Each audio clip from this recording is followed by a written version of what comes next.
기타 내용은 주볼 참조. 오늘 점심은 김밥 식사하신 후에 찬양 연습하고 또 귀가하도록 하겠습니다. 이 시간에는 우리 성경 말씀 보고 하나님 말씀 듣도록 하겠습니다. 성경 말씀은 에베소서. 네? 네, 제가 에베소서를 읽어가지고 그러거든요. 빌립보서 2장 5절에서 11절까지 말씀을 보시겠습니다.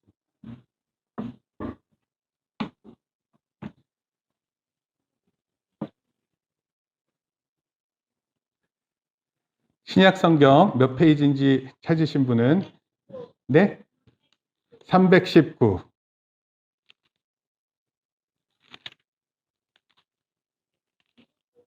네, 빌립보서 2장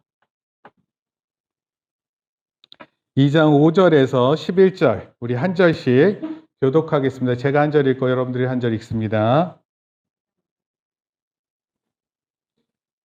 318페이지 제 성경책은 317쪽도 돼 있고, 자, 우리 한 절씩 읽습니다. 너희가 첫날부터 이제까지 복음을 위하여 죄송합니다. 빌립보서 2장 5절에서 11절.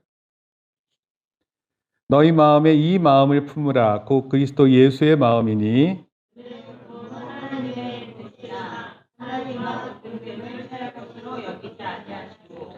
오히려 자기를 비워 종의 형체를 가지사 사람들과 같이 되셨고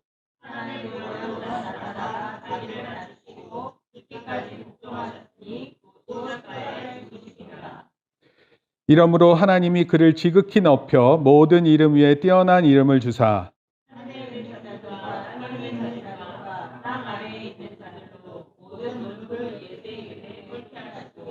다 같이 모든 입으로 예수 그리스도를 주라 시인하여 하나님 아버지께 영광을 돌리게 하셨느니라. 아멘.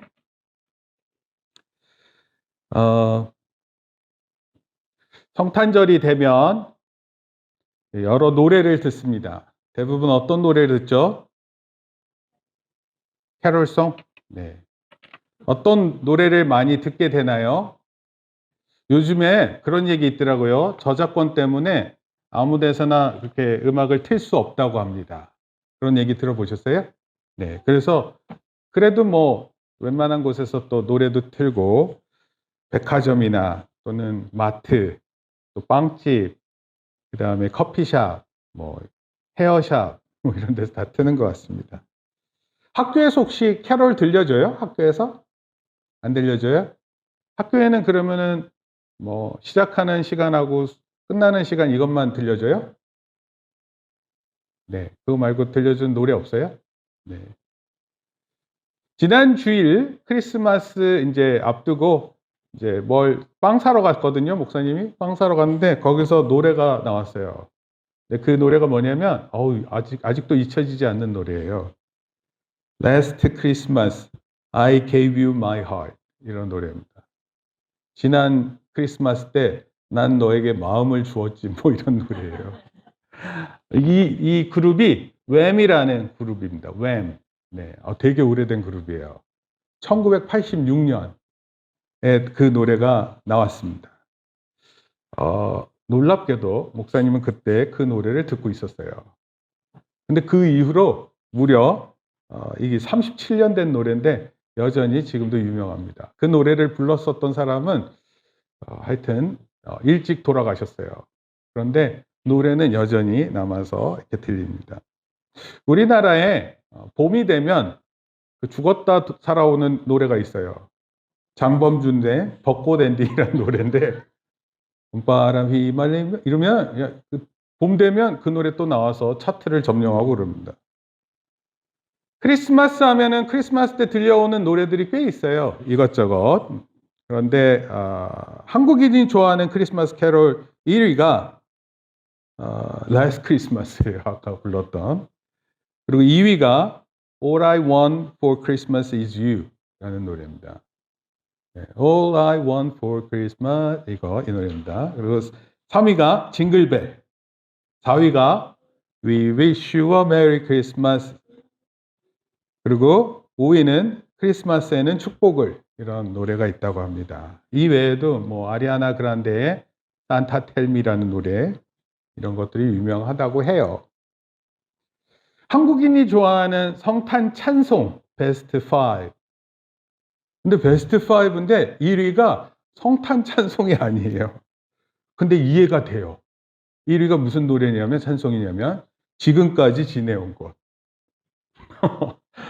성탄하고는 아무 상관이 없는데 왜 이 찬송이 이렇게 좋을까 생각해 봤더니 아무래도 하나님한테 죄송한 마음이 많아서 고백하는 것 같아요. 2위가 저들밖에 한밤중에, 아까 오늘 우리 찬송 불렀던 찬송입니다. 3위가 기쁘다 구주 오셨네. 4위가 참 반가운 성도여. 5위가 고요한 밤 거룩한 밤. 6위 고도소서 임마누엘. 7위 천사들의 노래가. 8위가 또 캐롤송이 아니에요. 성탄 찬송이 아닙니다. 복의 근원 강림하사. 그 의미를 갖다 붙이면 다 갖다 붙일 것 같긴 합니다. 성탄 찬송에 숨겨진 이야기가 하나 있어서 소개할게요. 우리 잘 아는 찬송입니다. 고요한 밤 거룩한 밤, 어둠에 묻힌 밤, 주의 부모 앉아서 감사 기도 드릴 때 아기 잘도 잔다. 아기 잘도 잔다. 1차 세계대전이 발생 중이던 1914년도에 1914년 12월 24일 크리스마스 이브예요. 1차 전쟁 중이었습니다. 세계대전이 일어나고 있었기 때문에 당시 막 온 세계가 전쟁 중에 있었어요. 크리스마스 이브, 프랑스 북부 릴 근처의 서부전선에서 영국군과 독일 간의 전쟁 중이었습니다. 대부분 이제 군대에서는요, 크리스마스 때 이제 가족들이 보내온 카드, 소식들을 들으면서 성탄절을 보내고, 또 성탄절에는 이제 전쟁보다는 성탄절의 특유의 시간에 함께 보내는 그런 시간이었다고 해요. 영국군들이 크리스마스 이브 날 크리스마스를 축하하기 위해서 나름대로의 성탄 트리, 그리고 거기에 불빛을 장식했습니다. 촛불과 전구로 장식을 했는데, 영국군에서 이렇게 불빛이 새어나오자 반대편 독일군이 그 불빛을 보고 뭐 하나 이렇게 살펴봤다고 합니다. 그러고 있다가 조금 시간이 지난 후에 독일군 한 병사가 고요한 밤 거룩한 밤을 노래 불렀어요. 성탄 트리가 불이 켜지고 영국군 쪽에서, 그리고 독일 쪽에서 한 군인이 고요한 밤 거룩한 밤 이걸 불렀습니다. 그러자 영국군 쪽에서 저들밖에 찬송이 또 흘러나왔습니다. 그러자 독일군이 또 노래를 불렀어요. 혹시 그 노래 알아요? 오 크리스마스 트리, 오 크리스마스 트리, 소나무야. 한국말로 이렇게 번역이 됐는데 크리스마스 관련된 노래가 또 흘러나왔다고 합니다. 그래서 자꾸 찬양이 왔다 갔다 하니까 더 이상 전쟁 분위기는 아니잖아요. 그래서 양쪽에서 높은 사람이 나와서 우리 크리스마스 때는 우리 싸우지 맙시다. 그래서 유명한 크리스마스 정전이라는 협약이 있었다고 합니다. 여러분, 크리스마스 캐롤이 어떤 내용이길래 싸우는 것을 멈추고 서로의 평화로움을 기억하고 가족이 보내준 이야깃거리를 들으며 시간을 보내는 것인가요? 원래 크리스마스라는 것은 잘 알다시피 예수님 탄생과 관련되어 있는 이야기입니다. 그리고 그 크리스마스 캐롤의 내용은 예수님에 대한 이야기입니다. 오늘 예수님이 들려주시는 그 성탄 찬송의 내용이 무엇인지 살펴보려고 해요. 도대체 예수님이 성탄절에 우리에게 오셨다라는 것이 무슨 의미인지, 그것이 제일 잘 나타난 곳이 오늘 우리가 읽었었던 빌립보서 2장 5절부터 11절까지 말씀입니다. 먼저 5절에서 7절을 보게 되면 우리 한번 잠깐 볼까요? 2장 5절 7절 한번 다시 읽습니다. 너희 안에 시작. 너희 안에 이 마음을 품으라. 곧 그리스도 예수의 마음이니 그는 근본 하나님의 본체시나 하나님과 동등됨을 취할 것으로 여기지 아니하시고 오히려 자기를 비워 종의 형체를 가지사 같이 되셨고. 예수님께서는요, 원래 하나님이셨는데 하늘에서 땅으로 내려오시기까지 자기를 낮추셨어요.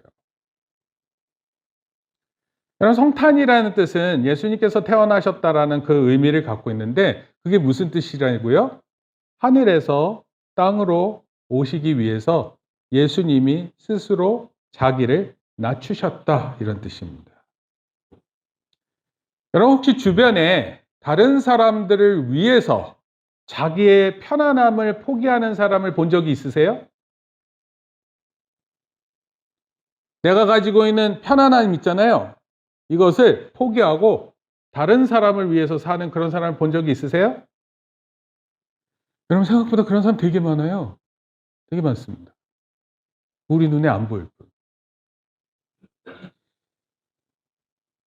그런데 사람들은요, 어떤 마음이 많을까요? 남을 위해서 이렇게 자기가 가지고 있는 포기하는 삶이 많을 것 같으세요? 아니면 남이 가지고 있는 것을 포기시키고 내가 그걸 누리고 싶어 할까요? 한 번쯤은 우리가 생각해야 되는 내용인데, 이것을 예수님께서 보여주신 거예요. 그리고 예수님께서 이제 사도 바울에 의하면 너희는 이 마음을 품으라 그랬어요. 이런 마음을 품어라. 품는 게 뭐예요? 내 마음에 간직하는 겁니다. 나 혼자 잘 되겠다는 생각. 우리 집 잘 돼야 된다. 나는 성공해야 된다. 이런 생각이 아니라 다른 사람을 위해서 나를 포기하는 거예요. 차를 몰 때 사람들이 성질이 바뀐대요. 성격이. 그렇게 착한 사람이 차만 몰면 성질이 이상해진다고 합니다. 왜냐하면 참기가 어렵대요. 한 번은 제가 차를 몰고 가는데 백미러로 두 차가 싸우는 게 보여요. 그런 거 본 적 있어요? 아직 차를 못 모는 사람들은 잘 모르실 것 같은데, 차를 몰고 가는데 뒤에서 두 차가 서로 빵빵거리고 막 난리가 났습니다. 그러더니 저를 앞질러 갔어요. 그래도 또 차가 빵빵거리고 서로 다투는 거예요. 근데 나중에 차에서 내리더니 내리자마자 주먹질이 막 오고 갔어요. 그때 유튜브도 있고 핸드폰도 있었으면 다 녹화 촬영 다 해가지고 기록에 남기면. 제가 너무 어이가 없었습니다. 도대체 차를 몰다가 얼마나 화가 날 수 있고 그걸로 차에서 내리자마자 서로 주먹질하고 싸울 수 있을까? 젊을수록요, 쉽게 분노합니다. 그러니까 이런 거 계속 보면 남이 싸우는 거 보다가 나도 분노할 수 있어요. 드라마 보면 억울하게 당하는 사람들 보면 우리 괜히 주인공 마인드가 있어가지고 괜히 막 이렇게 나쁜 사람들 다 혼났으면 좋겠고 영화 끝에 나쁜 사람 다 망했으면 좋겠고 이런 마음 있잖아요. 그런데 이런 이야기를 보고 이런 생각들을 하고 그럴 수도 있어요. 하지만 정말 중요한 건 예수님과 같이 산 사람들의 모습이 우리 주변에 있는지를 잘 살펴보는 게 좋습니다.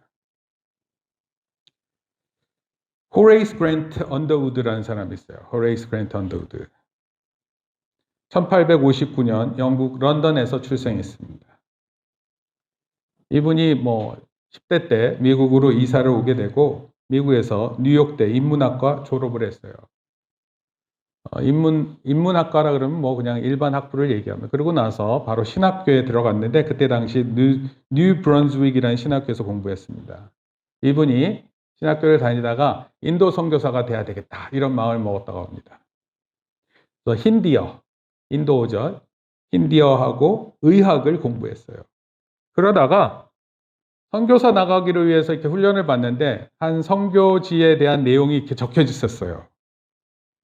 동아시아의 생소한 국가인데 이 조선이라는 국가에서 선교사 한 명을 찾는다 이런 내용이 공고문에 뜬 겁니다. 이 소식을 듣고 이 언더우드라는 사람이 내가 조선의 선교사로 가야지 이 마음을 먹은 거예요. 뉴욕대학교 인문학과 출신이면 잘 먹고 잘 산다는 뜻입니다. 신학교 가서 있었다. 그럼 미국에서 잘 목회하면서 잘 지내도 좋다 이런 뜻이에요. 그런데 이분이 인도 선교사가 되려고 했고 인도 선교사로 가려다가 조선이라는 곳에 선교사가 필요하다는 얘기를 듣고 여기 가야지 이 마음을 먹었어요. 그런데 이 언더우드라는 사람한테 약혼녀가 있었습니다. 약혼녀가 대화를 한 거예요. 이런 내용입니다. 조선에서 무엇을 먹고 사나요? 그랬더니 언더우드가 대답해요. 모르겠어. 병원은 있나요? 모르겠어. 그럼 당신은 조선에 대해 아는 게 뭔가요? 모르겠어. 다만 내가 아는 것은 오로지 그곳에 주님을 모르는 1,000,000명의 민중이 산다는 것뿐이요. 이 대화로요, 이 언더우드라는 분은 약혼녀한테 파혼을 당합니다. 그리고 혼자서 조선을 향해 갔어요. 누가요? 언더우드라는 사람이. 조선에 와서 언더우드 선교사는 알렌이라는 선교사를 통해 먼저 온 선교사가 있었어요. 이 알렌이라는 선교사의 도움을 통해서 한국 최초 서양식 병원, 어디게요? 서양식 최초 병원 제중원이라는 곳에서 거기서 영어를 가르치고 물리를 가르치고 화학을 가르치면서 의사를 양성하는 기관으로 선교 활동을 시작합니다. 나중에 그곳에 파견된 여자 의사와 결혼을 했고 신혼여행으로 평안도 지역을 걸어서 다녀왔다고 합니다. 1887년 서울 광화문에 가면 세문안교회라고 있어요. 세문안교회. 그 세문안교회를 설립했습니다. 록펠러 재단의 한 경영인이 이 사람 이름이 세브란스예요. 그 사람의 기금을 통해서 오늘날 있는 연세대에 있는 세브란스 병원이죠. 그 병원의 설립을 하게 되었습니다. 한국에서 4복음서를 번역했습니다. 30년간 한국에 머물면서 한영사전, 한영영분법 편찬하고 한국 최초 고아원인 언더우드 학당을 설립했고 이것이 나중에 연세대가 됩니다. 일제가 조선의 모든 교육자들이 일본어를 유창하게 해야 한다 이렇게 교육 시행령을 내렸어요. 그래서 일본어도 공부하고 한국어도 공부하고 그러다가 과로로 쓰러져서 미국으로 가서 치료를 받다가 그 해에 57세 일기로 사망했습니다. 그렇게 미국에 1999년까지 미국에 안장되어 있다가 1999년도에 그 언더우드 선교사가 대한민국에 이룬 종교적 업적, 기독교 역사에 있어서 유명한 업적을 기려서 양화진 외국인 묘지에 1999년도에 이장했습니다. 지금도 그분의 후예들이 연세대에서 또 병원에서 많은 모습으로 이렇게 여전히 한국을 사랑하는 가족들로 있습니다.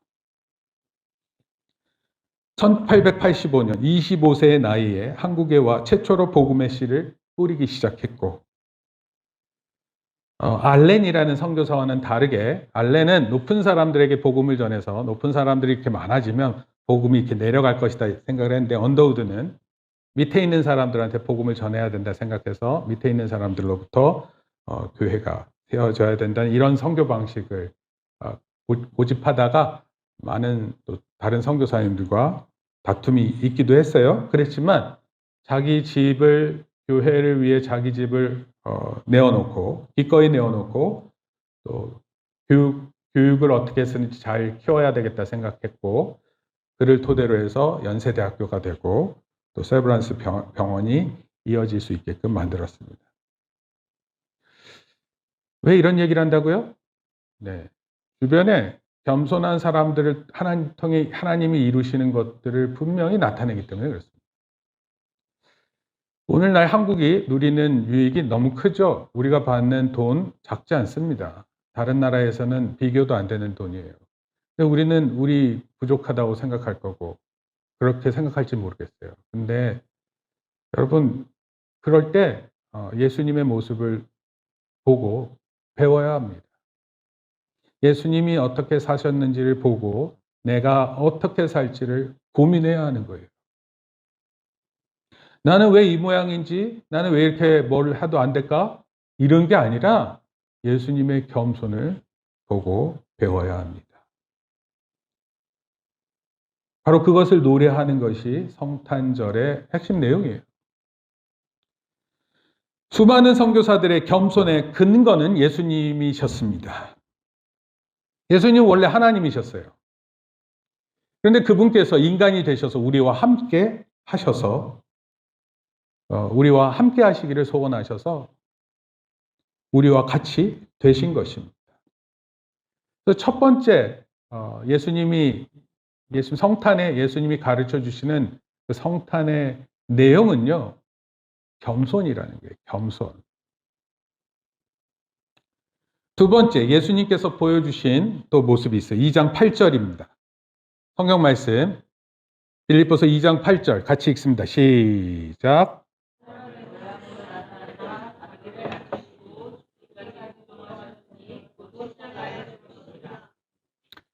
예수님께서 겸손하게 오셨는데, 겸손하게 오셨다는 게 어떤 뜻을 의미해요? 예수님 오늘날 같으면 산부인과에 산후조리원에 엄마 영양 다 받고 애들도 모든 좋은 영양 받고 이렇게 하는 게 아니라, 당시 여러분들 만약에 크리스마스 때 가족끼리 어디 놀러 가서 좋은 휴양지에 가서 예약하고 지낸다 하면 그런 장소 예약하기 어렵습니다. 그렇지 않나요? 특히 대도시에 있는 숙소 하나 잡기 어려워요. 근데 예수님 태어날 당시 그때 좀 상황이 있었어요. 그래서 구할 수 있는 숙박시설이 없었습니다. 숙박시설이 없어서 어디에서 예수님이 태어나시냐면 말 구유에서 태어나요. 말 구유. 말 구유가 뭐냐면 말 키우는 데예요. 원래 말은 누워서 자지 않는다 그러더라고요. 말은 서서 잔대요. 평생. 말이 눕는 때는 언제 눕냐면 죽는 때라 그러더라고요. 말이 눕는다. 그럼 말이 죽는 때라. 말은 늘 서 있대요. 근데 예수님이 어디서 태어나셨냐면 말 구유에서 태어났어요. 말 구유. 말 구유가 뭡니까? 말이 막 먹는 그 밥통. 여기서 말 구유에서 태어나신 분 있으세요? 없잖아요. 예수님이 그렇게 오셨어요. 가난해도 아주 가난한 집안에서 태어나셨어요. 그런데 겸손은 그렇다고 쳐요. 첫 번째 우리 언급했으니까. 두 번째 내용 뭡니까? 예수님께서 복종하셨다. 예수님의 순종이에요. 순종. 예수님 왜 순종하십니까? 하나님이신데. 예수님 인간의 몸을 입으셨다라는 것 자체로 하나님 아버지와 그의 아들 예수님의 일종의 모습이 구분이 된 거예요. 원래는 하나님이셨는데 인간의 몸을 입는 순간 누구는 누군가에게 복종해야 되는 위치가 된 거예요. 하나님의 본질이 있으심에도 불구하고 인간의 옷을 입었다라는 그 이유로 예수님은 하나님의 말씀에 복종해야 했어요. 우리 잘 알잖아요. 예수님 어떻게 하셨는지. 제가 예수님이 복종하기까지의 모습을 몇 가지로 말씀드려 보려고요. 제일 눈에 들어왔던 거 이런 거예요. 예수님이 죄의 유혹을 받으셨어요. 여러분, 우리야 유혹을 받잖아요. 이 땅에 태어났으니까 이 땅의 것에 의해서 쉽게 유혹받아요. 물건에도 유혹받고, 질투, 시기가 일어나는 것들도 유혹을 받고. 근데 예수님의 일생에서 유혹을 받는 일이 일어나요. 특히 먼저 예수님이 이제 공생에 시작하기 전에 광야에서 사탄에게 시험을 받습니다. 예수님께서 40일 금식했거든요. 그래서 첫 번째 사탄이 뭘 유혹하냐면 먹을 것을 가지고 유혹을 했어요. 이 돌들을 떡덩이가 되게 하라. 너 하나님 아니야? 그럼 네가 이거 해가지고 딱 먹어. 두 번째가 하나님의 아들이면 이 높은 곳에서 뛰어내려라. 그럼 천사들이 너를 받아줄 것이다. 세 번째는 만일 네가 나를 경배하면 너에게 모든 것을 주겠다. 여러분, 인간의 육신을 입었다라는 것은요, 아까 얘기했잖아요. 자동차만 몰면 성질이 괴팍한 운전자가 되어서 막 누구든지 싸우려고 덤벼드는. 예수님도 인간의 몸을 입으셨다라는 것은 얼마든지 유혹을 받으실 수 있었던 자리였다는 거예요. 그럼에도 불구하고 예수님이 하셨던 일은 무엇이냐면 매일 아침마다 하나님께 기도했어요. 십자가의 고난의 잔. 예수님이 있으셔야 했던 이유가 이 땅에 오시기 위해 했었던 일은 십자가의 일을 하시러 오신 건데, 이제 공생의 기간 3년을 마무리하고 제자들과 모든 일을 다 마친 후에 이제 내일이면 십자가를 져야 되는데, 그 전에 역시 또 기도하셨고 하나님께 간구했어요. 하나님 아버지, 저에게 제 원함이 있습니다. 근데 아버지의 원대로 하옵소서. 나의 원함을 하나님의 원함 밑에다 두는 거예요.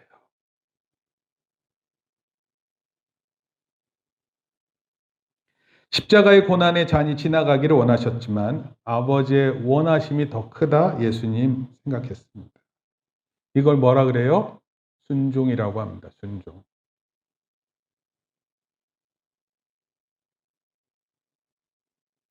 우리 사무엘이라는 사람에 대해서 잠깐 배웠는데, 사무엘이요, 혹시 아세요? 이스라엘의 첫 번째 왕? 네, 사울이에요, 사울. 사울이 처음에는 정말 겸손한 자였어요. 근데 나중에 안 겸손한 사람이 됐습니다. 그리고 나중에 제사장이 오기 전에 제사장이 시작해야 하는 제사를 사울 왕이 제사장이 늦는다고 자기가 마음대로 합니다. 자기가 가진 권력이 크다고 생각되면 순종은커녕 자기 하고 싶은 대로 하는 거예요. 예수님은 나의 원대로 마옵시고 아버지의 원대로 하길 원했잖아요. 그때 사무엘이 이렇게 얘기합니다. 뭐보다 뭐가 나을까요? 순종이 제사보다 낫다. 여러분, 제사는 잘하면 요식행위가 될 수 있어요. 요식행위라는 건 뭐냐면 그냥 보여지는 것 때문에 그때만 잘하는 그런 모습이 될 수 있어요. 순종은요, 처음부터 하나님, 저 불쌍히 여겨주세요. 저 아무것도 아닙니다. 제가 이스라엘의 왕이지만 전 하나님 앞에 아무것도 아닙니다. 이런 마음이 없었어요. 사울에게는. 예수님이 순종을 우리에게 보여주시는 거예요. 제가 제일 말씀이 한 가지 들어왔어요. 마태복음 16장 16절인데, 마태복음 16장 16 하면은 여러분 이거 막 성경 말씀 외워져서 나와야 돼요. 주는 그리스도시요 살아계신 하나님의 아들이. 이걸 줄여서 뭐라 그랬냐면 익스투스라는 표현을 썼고, 익스투스가 뭐냐면 물고기 모양 알죠? 네.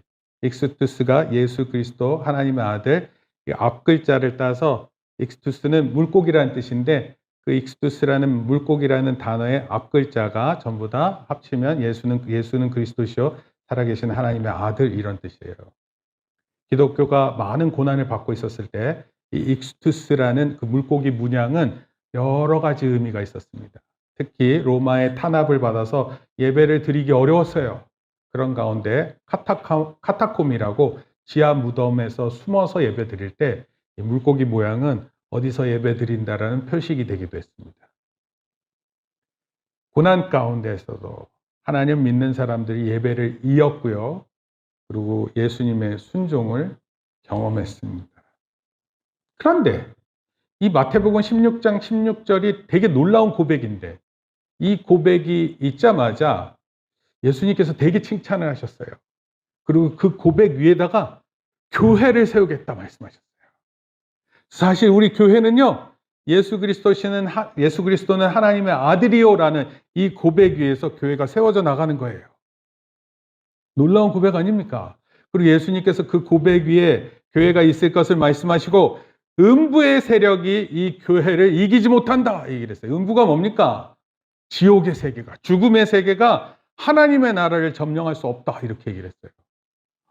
예수님도 멋진 대답으로 그 베드로의 고백에 응하셨어요. 그런데 그러고 나서 예수님이 이런 말씀을 하셨어요. 자, 이제 내가 예루살렘에 가서 바리새인 또 대제사장들에게 고난을 받고 십자가에 죽게 된다 이 얘기를 했더니 갑자기 베드로가 안 됩니다.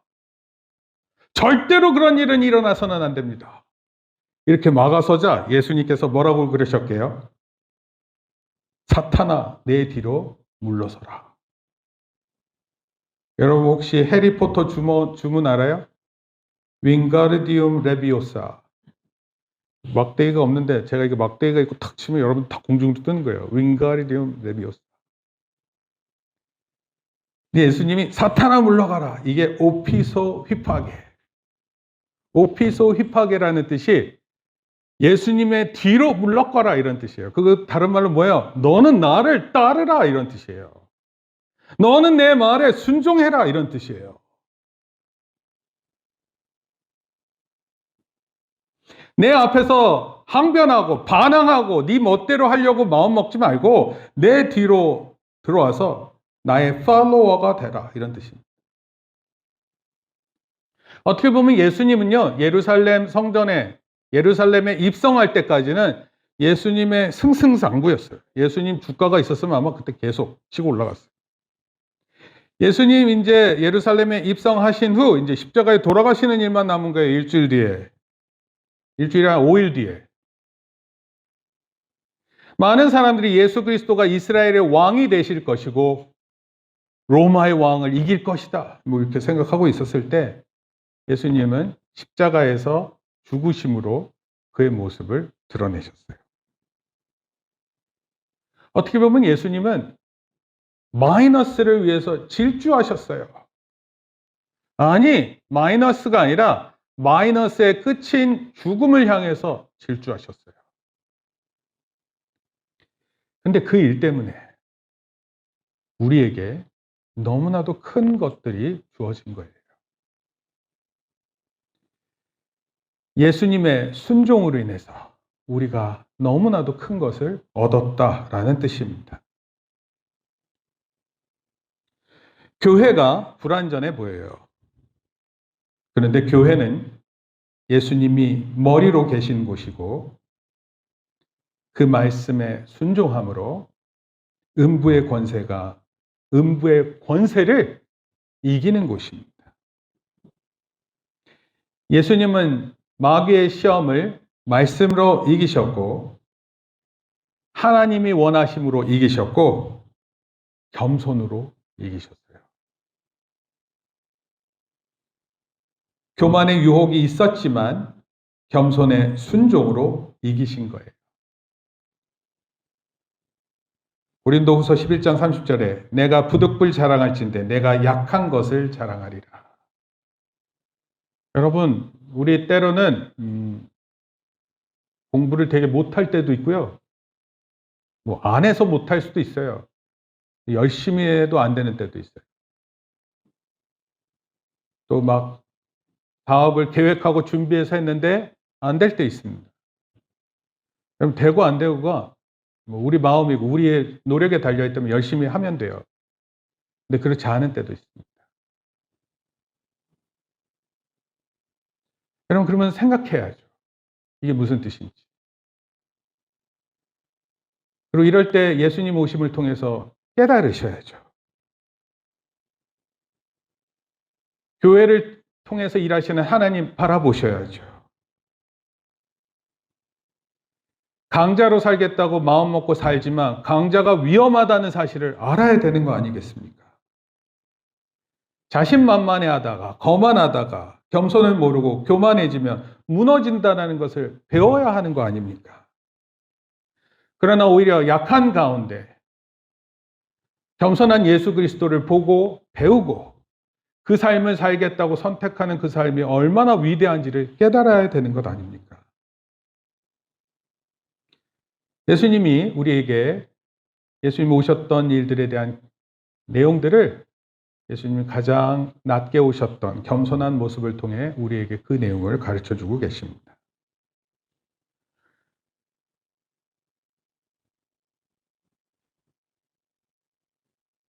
예수님의 순종을 통해서 어떻게 살아가셨는지를 우리에게 나타내고 있어요. 그리고 세 번째, 우리 2장 9절에서 11절까지 한번 내용 읽겠습니다. 빌립보서 2장 9절에서 11절 한번 읽어볼까요? 이러므로 시작.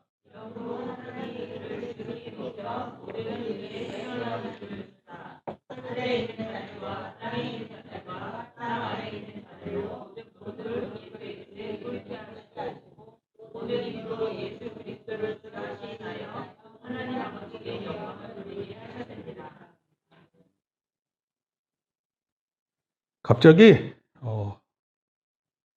예수님 자신이 자기를 낮추셔서 이 땅에 오셨고, 예수님 겸손한 모습으로 오셨던 예수님, 그리고 예수님 죽기까지 순종하셨던 모습의 예수님을 하나님께서 가장 높은 곳으로 올리셨어요.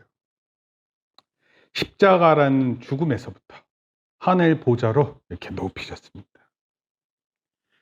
우리가 성탄절 칸타타 이런 얘기 들어보죠. 칸타타. 칸타타가 뭡니까?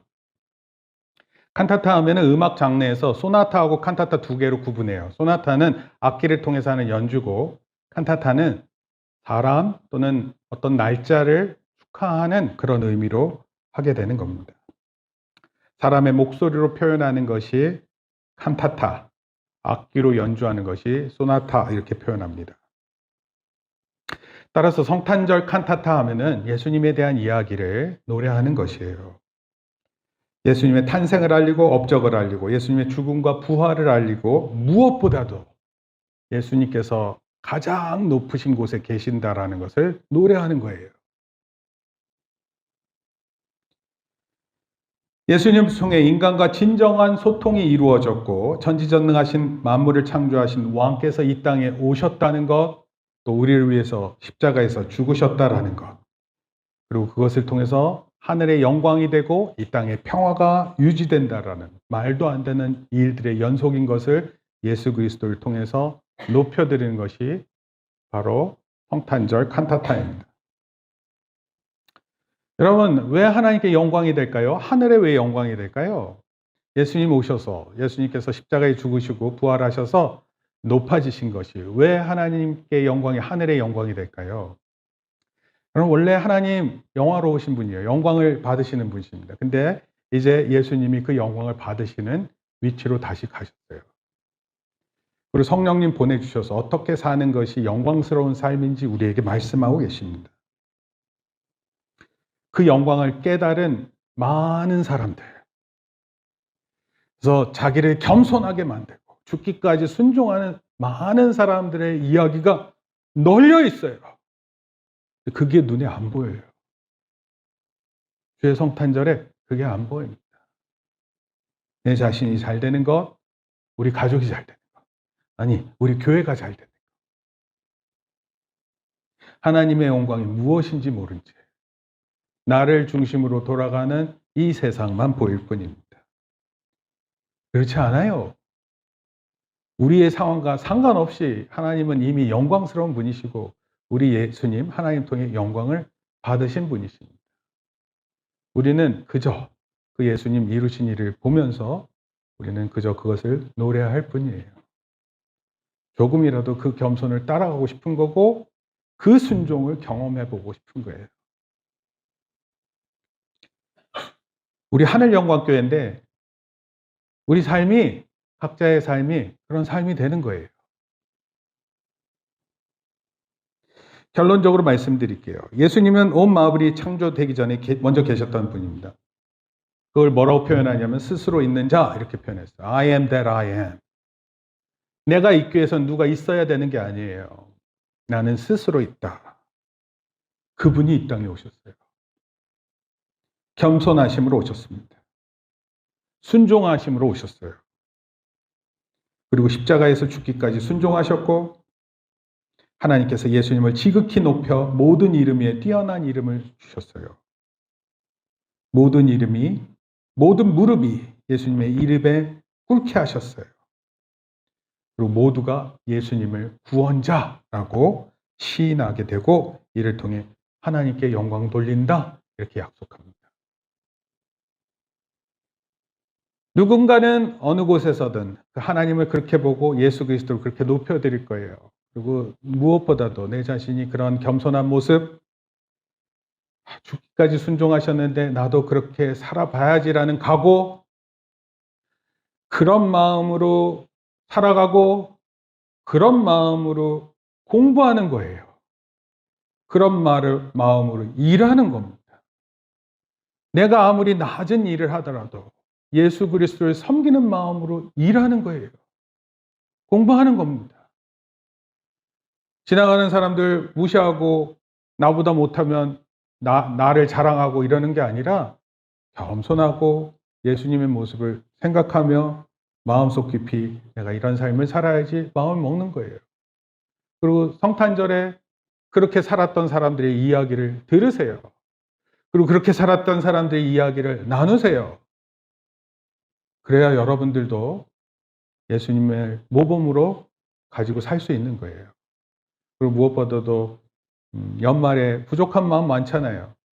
그때 조금이라도 더 잘 반성할 수 있는 그런 생각과 마음이 되고, 그래야 또 내년이 소망의 해가 될 줄 믿는 겁니다.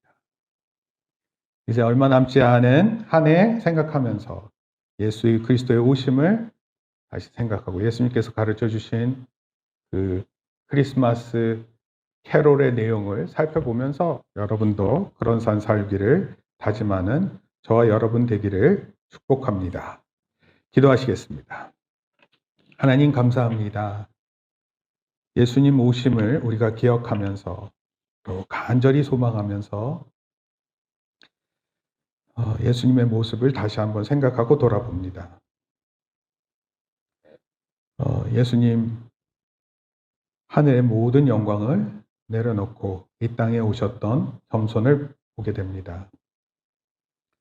또한 죽기까지, 십자가에서 죽기까지 예수님 순종하셨던 모습을 기억합니다.